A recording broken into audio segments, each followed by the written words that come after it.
trend po ang ating pineapple juice with halong lemon, ay lalagyan natin to ng twist. Mas pasasarapin pa po natin ang lasa ng ating pineapple juice. So, ito yung ating 22 ounce na pineapple. Yan. So, lalagyan natin ito. Isang scoop.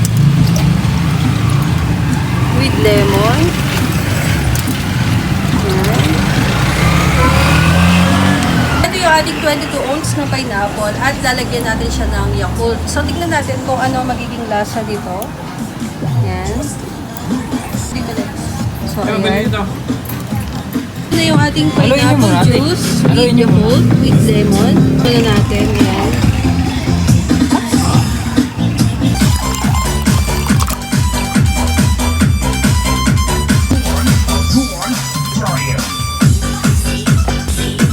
Ayos! So, try naman natin. Nabigyan ko na si Alex sa si Lucio ako naman.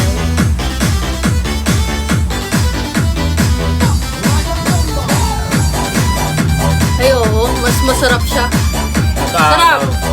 Kaya itry nyo na tong aming bagong pineapple juice with lemon and also with Yakult. Dito lang yan sa